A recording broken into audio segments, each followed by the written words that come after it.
In the heart of West Africa, where the Sahel winds whisper tales of revolution and resilience, a young leader stands unyielding. IBRAHIM TRAORÉ, the fiery captain turned president of Burkina Faso, has once again danced with death and emerged unscathed. But as the dust settles, one question reverberates across the continent. Who dares to silence the voice of a new Africa? On a humid April evening in 2025, Ouagadougou's skyline shimmered under the weight of anticipation. The city, a mosaic of colonial relics and burgeoning modernity, held its breath. President IBRAHIM TRAORÉ, known for his audacious reforms and unyielding stance against neo-colonial influences, was scheduled to address the nation. Unbeknownst to many, a sinister plot was unfolding. Intelligence reports later revealed that a faction within the military, allegedly backed by foreign interests, had orchestrated an assassination attempt, the 19th since Traoré's ascent to power in September 2022. The plan was meticulous. A high-ranking official within Traoré's inner circle, whose identity remains undisclosed, had reportedly accepted a bribe of 25 billion CFA francs, approximately $41 million USD, to facilitate the delivery of weapons through neighboring Côte d'Ivoire. The weapons were intended for a coordinated attack on the presidential convoy. gists9ja.com.ng+1zagazola.org+. One, however, Burkina Faso's National Intelligence Agency, ANR, bolstered under Traoré's leadership, intercepted communications hinting at the impending attack. Swift action ensued. Security forces apprehended the conspirators, and the president's route was altered at the last minute, thwarting the assassination attempt. Wikipedia, in a televised address, Traoré condemned the act as a betrayal of national sovereignty and vowed to root out all elements threatening the country's stability. The elders say that when the hyena laughs at dusk, mischief has already crept through the village gates. On the night of April 9, 2025, as the muezzin's call faded into the humid air of Ouagadougou, a strange silence took hold. Not the comforting hush of sleep, no. This was the silence of hidden danger, of secrets crouching in the tall grass, waiting to strike. IBRAHIM TRAORÉ, captain of the people, son of the Sahel, and bearer of Sankara's flame, was at the presidential compound. That night, he had eaten little. His mother's spirit, it seemed, had visited him in a dream the night before, veiled in white, warning him of betrayal from those who wore the same uniform as he did. In the traditions of the Mossi, dreams are not ignored, and neither was this one. His advisors, sharp and loyal, yet human, urged him to dismiss such things. "Mr. President," said Major Yameogo, "the intelligence reports suggest nothing unusual. We have tripled security for tomorrow's speech." But IBRAHIM, whose gaze often pierced beyond walls and whispers, simply nodded. He had felt the upbeat shift. The ancestors, he believed, were rattling the calabash. That very evening, in a hidden chamber not far from the capital, men were gathered under the flickering light of kerosene lamps. A general, whose name shall not yet be mentioned, spoke in low tones, his words heavy with betrayal. "Traoré has stirred the hornet's nest. He talks of sovereignty, of kicking out the French, of rejecting ECOWAS puppetry. But what of our contracts, our connections, our promises?"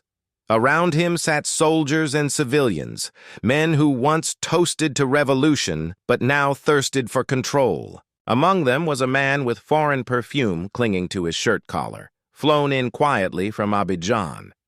He had no name that night, only a briefcase filled with CFA notes and a message from beyond the Atlantic. Remove him. The plot was clever. Traoré was scheduled to deliver a Unity Day address at the Martyrs' Square, a symbolic place, blood-soaked with history. The plan: as his convoy passed the central boulevard, snipers placed in a half-finished building would open fire. The chaos would be blamed on Islamist militants. and a council of transitional elders, already chosen, would restore order. But Africa is not a land easily tamed. Its soil carries memory. The very stones remember names. And somewhere, between Ouaga's dusty alleys and the sacred forest of Koudougou, a young intelligence officer named Aissata Zongo received an encrypted message. Aissata, daughter of a griot and a resistance fighter, had been tracking unusual movements for weeks.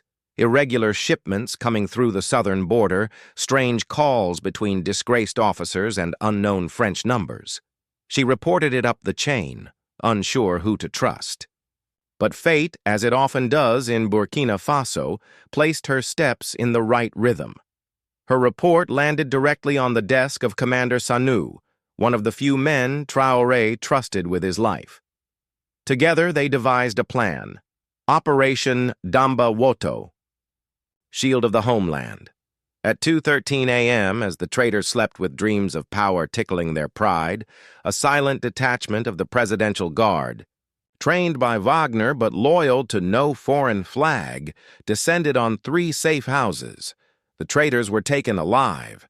The one from Abidjan cried and screamed, offering names like broken pottery. He spoke of military backers in Nigeria, of encrypted chats with embassy staff, of payments through gold intermediaries in Lomé. By dawn, the sun rose red, like a warning drum.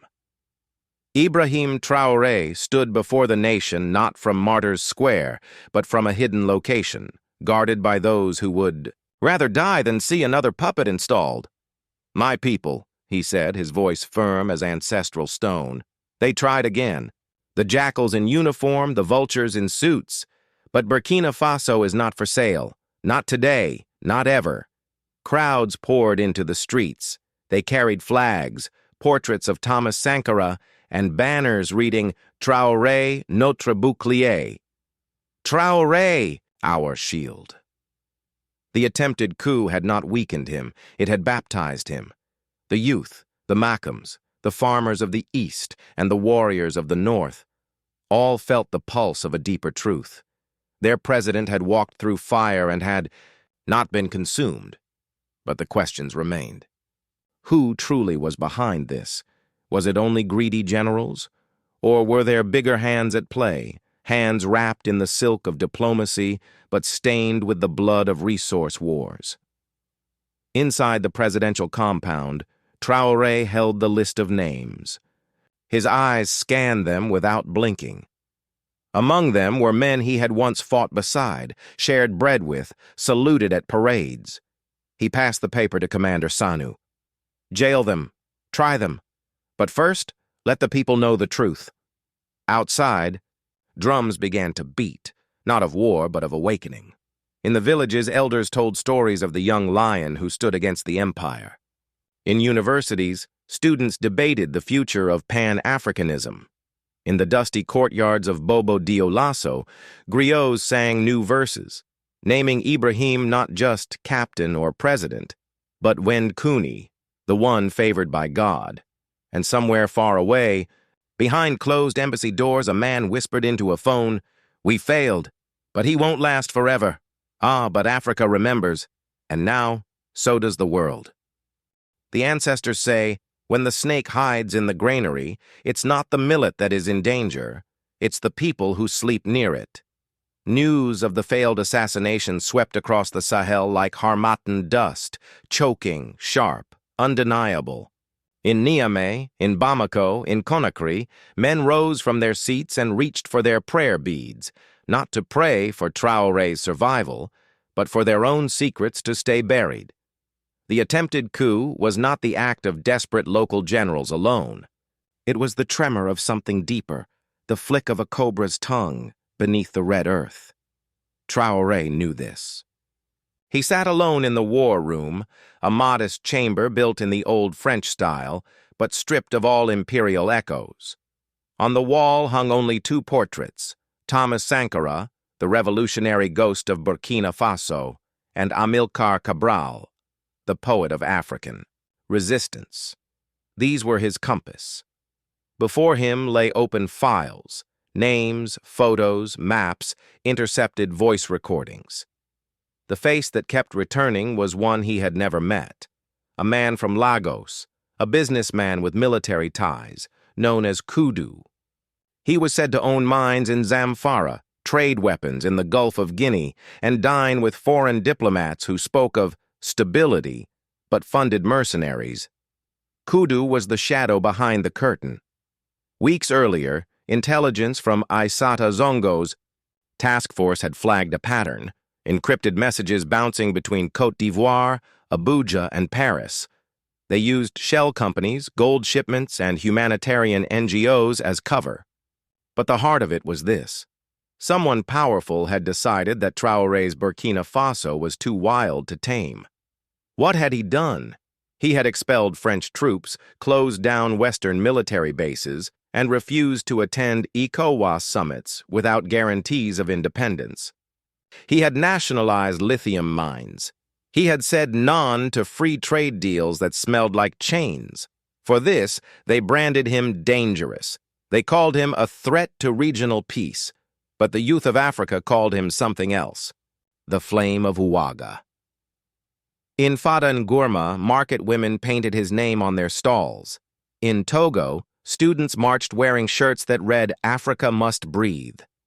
In Senegal, griots sang a new epic, "The Lion Who Dared." But not everyone sang. In Abuja, a quiet meeting was held between intelligence chiefs. A West African force of intervention was proposed to restore order if Burkina Faso continued to defy continental leadership. ECOWAS, already bruised by Mali and Niger's resistance, viewed Traoré as the matchstick threatening the entire house. Traoré received a message through back channels, "Come to Lagos, we want to talk." But he didn't go. Instead, he sent a recording, his voice steady, defiant. Burkina Faso is not a banana plantation.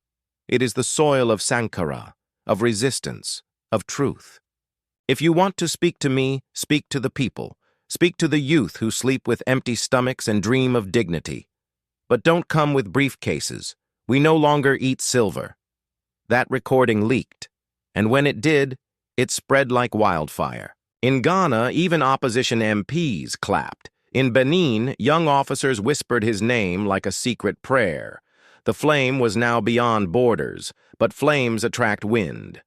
1 week after the failed coup, a convoy carrying aid workers was attacked near the W National Park. The attackers wore no uniforms but spoke fluent French and used satellite phones linked to a French telecom. 3 of the workers were killed. The message was clear. Destabilize the country from the edges, bleed it dry until it submits. But Burkina Faso did not bleed alone. Mali sent advisors. Guinea offered rice. Niger, also under sanctions, opened its borders. A silent alliance of African dignity was forming, without ECOWAS, without the West. Then the spirits spoke. In the village of Tibel, an old seer named Mama Tene summoned her sons.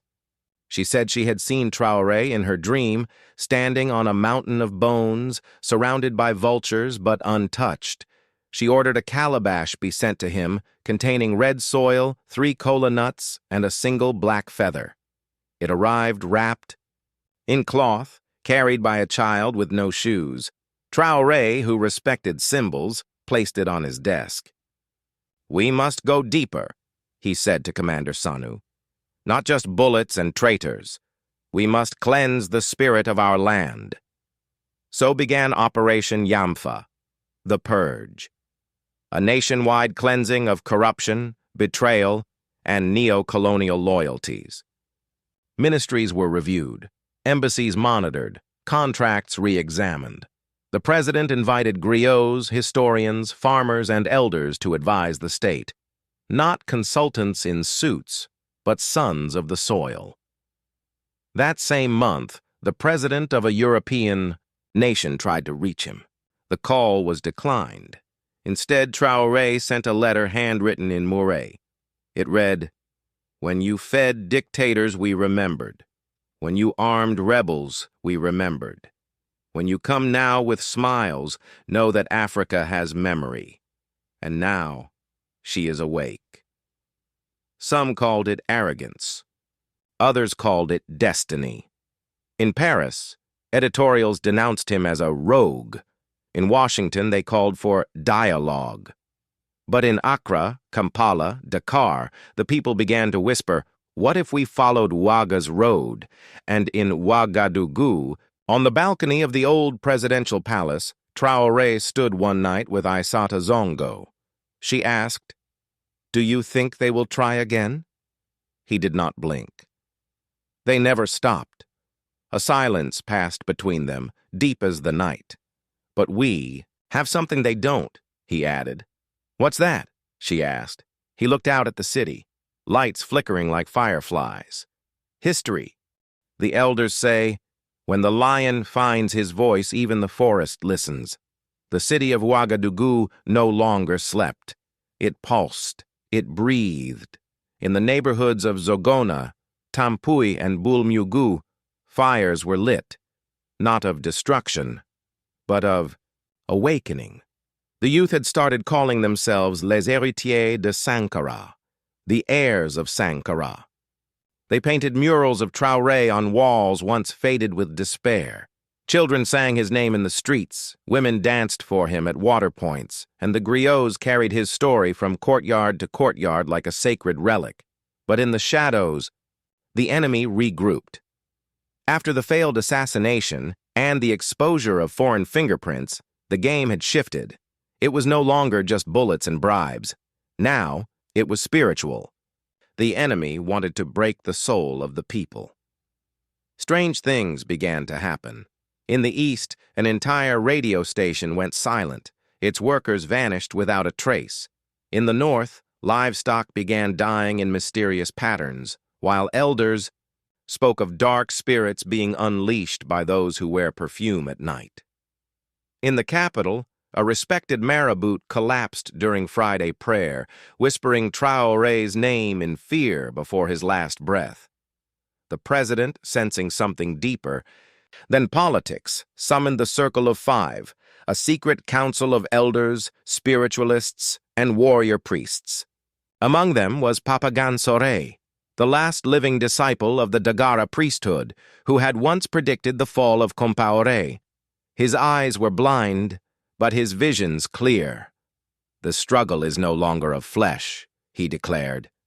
"They have called upon ancient forces, powers buried in the mines your ancestors refused to dig. You, Ibrahim, must anchor your spirit, or they will take your voice from the inside." Traoré nodded. He had been raised in the traditions. He knew that wars were fought in three realms: the visible, the hidden, and the sacred. That night, under a crescent moon, a cleansing ritual was performed at the foot of a baobab tree near Kaya. 7 drummers beat rhythms forbidden since colonial times. A white goat was sacrificed. The calabash sent by Mama Tene was opened and its contents returned to the soil. Ibrahim stood barefoot, surrounded by ancestors invoked in chant. As dawn broke, a flock of white birds circled overhead. The elders smiled. "He is covered now," they said. "Let them try." Meanwhile, in the west of Africa, whispers turned into meetings. A secret summit was called in Sikasso, Mali. It was not an ECOWAS gathering. It was not sanctioned by the AU. It was a gathering of what the youth would later call the Sankara Pact. Representatives came from Mali, with Colonel Assimi Goïta bringing war maps and palm wine. Guinea, with Mamadi Doumbouya offering rice, copper, and a sacred oath. Niger, whose emissary brought gold from Agadez and a pledge of no retreat. Chad, Car, and even hidden revolutionaries from Cameroon all came, cloaked in secrecy. They met under a simple canvas tent beneath the massive branches of an ancient baobab. No cameras, no speeches, just truth. Traoré stood and spoke only once. "Our people are tired of begging for what already belongs to them. They send us aid while draining our uranium. They teach us democracy, but rig our elections. They offer partnerships, but hold the keys to our banks in Paris. Today we say, enough. Not as countries, as sons of Africa. A silence followed. Then, a griot from Guinea broke into song. Drums were struck, hands were joined, and one by one each leader dipped their finger into a gourd of red ochre and pressed their print onto goatskin. The pact was sealed. The terms were simple. Mutual defense. If one was attacked, all would respond. Resource sovereignty. No mineral would leave the land without full control. Cultural rebirth. African languages, dress, and ceremonies to return to public life. Spiritual alliance. Traditional protectors would work with state security forces. No dialogue with imperialists until reparations were discussed. It was called the Covenant of the Baobab. And though it was never officially recorded, its echoes traveled fast. In songs and rumors, in memes shared on dusty phones in village markets. The West was stunned. France, suddenly isolated in the Sahel, called it rebellion. The IMF issued warnings. The UN called for restraint. ECOWAS leaders who were not invited scoffed in press releases. But within the continent, something shifted. Suddenly, youths in Kenya wore Traoré t-shirts. In South Africa, students quoted his speeches. In Algeria, murals appeared with one phrase, L'Afrique s'est levée. Africa has risen. But with unity came danger. A private military contractor based in the UAE but with links to London began moving assets near Burkina Faso's borders. Satellite images showed unmarked helicopters landing in parts of northern Ghana. A cyber attack shut down Ouagadougou's power grid for 6 hours. Traoré, ever calm, gave the order, "Do not fear, prepare the people." National self-defense. Committees were formed. Farmers trained with wooden rifles. Women's cooperatives began weaving camouflage cloth. Even the griots were enlisted, their songs coded with warnings, directions, and resistance plans. In the heart of all this stood Ibrahim, no longer just a captain or even a president, but now something else, something larger. Children called him Nabawende, the King of Light, but he was still a man, and he knew what was coming. One evening, he sat alone in his office, the night thick with rain. On his desk was a letter from a journalist in Ghana. "Dear Mr. President, they will come for you again, but you must not bend. You carry our hope. You carry Sankara's dream. And dreams, when carried long enough, become revolutions." Traoré folded the letter carefully and placed it beside his mother's photo. He lit a small candle, not to see, but to remember. Outside, thunder cracked the sky. Inside, the flame still burned.